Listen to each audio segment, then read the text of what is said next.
Hey everybody, this is Marcelle. I just had an interview with the Vancouver Early Morning CBC radio program about Alex Wenberg, a player for the Seattle Kraken, and a situation that's come up with BookTok. I'll get into this in a second. But I didn't love how the interview went because I tried to talk about the issues, but I really feel like there's so much more to say. So I wanted to post this reel in case there's any traffic on our site looking for more information about what the heck is going on. I'm just going to give some context here. Okay, so we have a hockey team, the Seattle Kraken. We have a hockey player, Alex Wenberg. We have his wife, Felicia Wenberg, and then we have a TikTok content creator named Kiera Lewis. So most of our listeners probably know what BookTok is, but just in case, BookTok is a community of TikTok users who post content about lots of different kinds of books and lots of different kinds of literature. So when we post recommendations for like books to read for Gemini season, we are including hashtags for BookTok so that folks can find us. So here's what I understand to be the situation with the story. Okay, so we have a subgenre of romance literature that is called hockey romance. And so this is romance fiction about hockey. Romance fiction about hockey players, romance fiction about things involving hockey in general. I can only talk around it because it's not a genre that I know super well.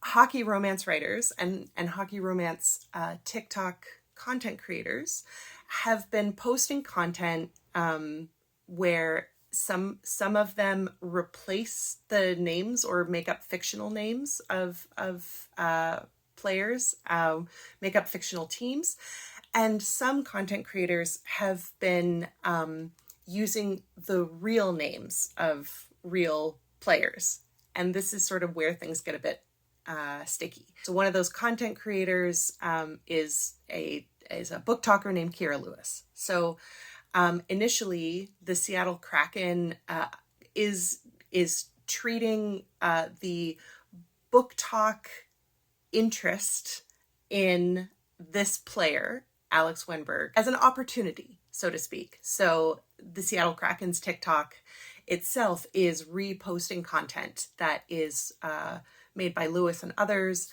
And in particular, like Lewis herself is like getting the star treatment from the Kraken. So she gets flown out to a game.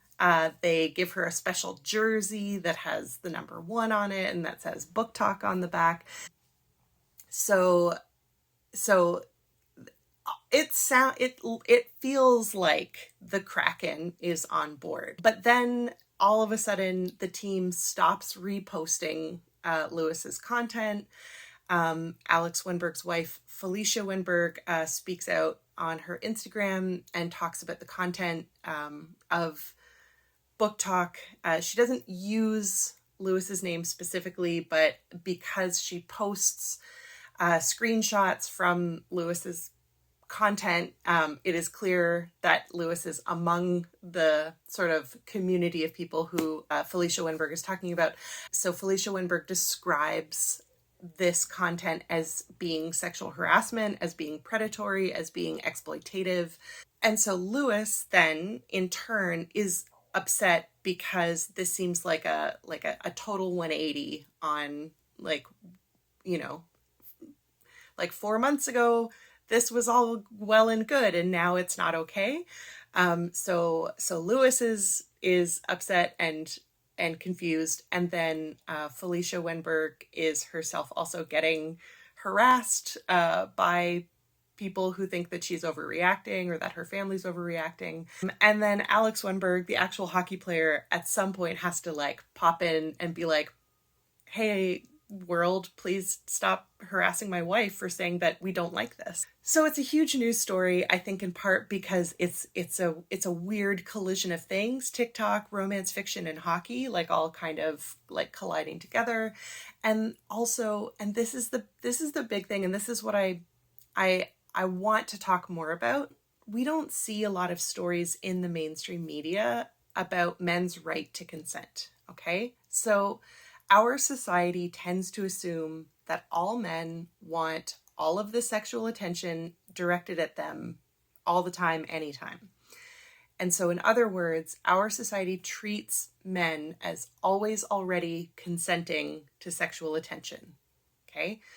Similarly, we also have a hockey culture, and Felicia Wenberg, I think, aptly points out that this hockey culture stigmatizes players who speak up about experiencing abuse.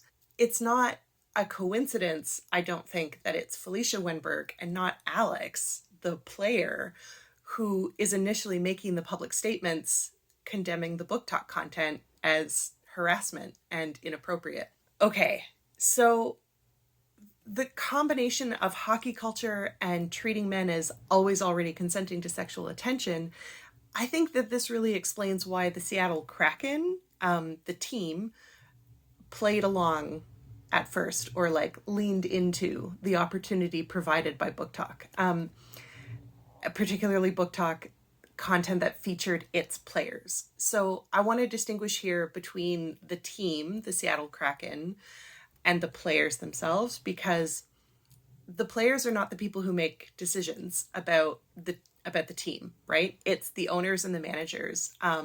They are the ones who get to decide on behalf of the team, or how and whether to profit from, say, the objectification of the players. Okay.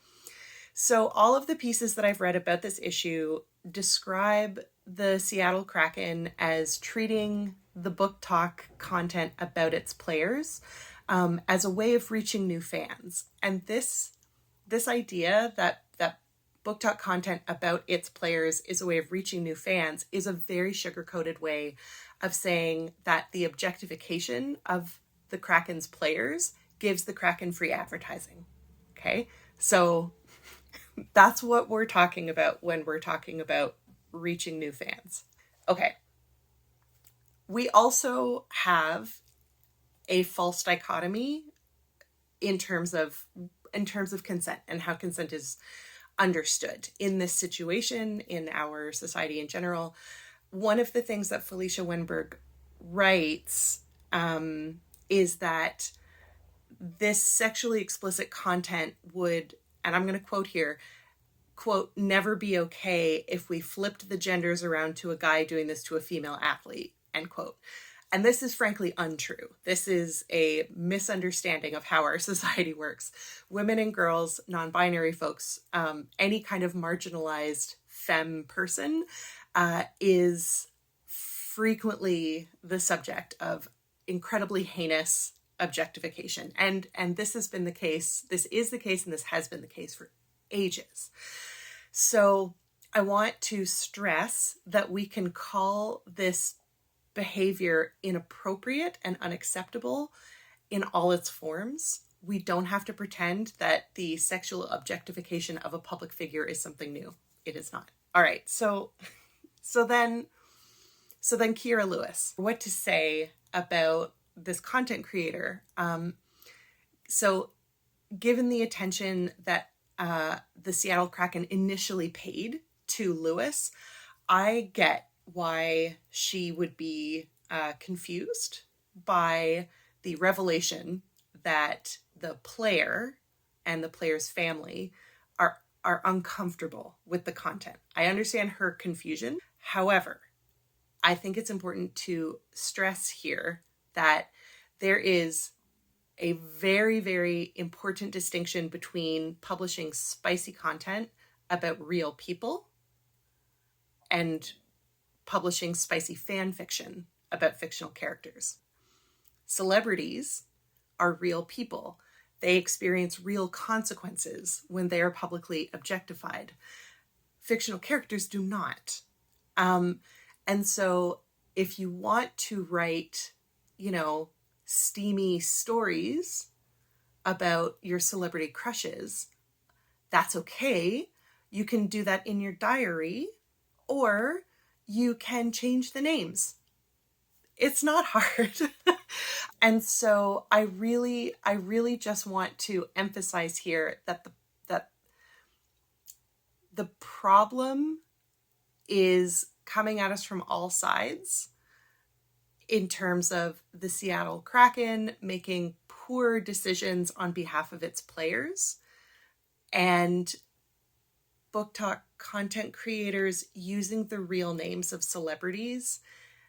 It's not just BookTok either. Like when you're publishing smut, like I love that. I want you to do that. But I really want to stress that you can't treat public figures as though they're not real people, because they are. Becoming a public figure, one does not relinquish their right to consent. So that's ultimately what I wanted to get into in the interview today. And as you can see by the length of this video, that wasn't going to be possible because that's too much information for a 5-minute Q&A segment. So thank you for watching this video. Again, I'm Marcelle Cosman. Welcome to the office in which I co-host Material Girls, a popular culture podcast through the lens of scholarship. And I look forward to seeing you on the internet.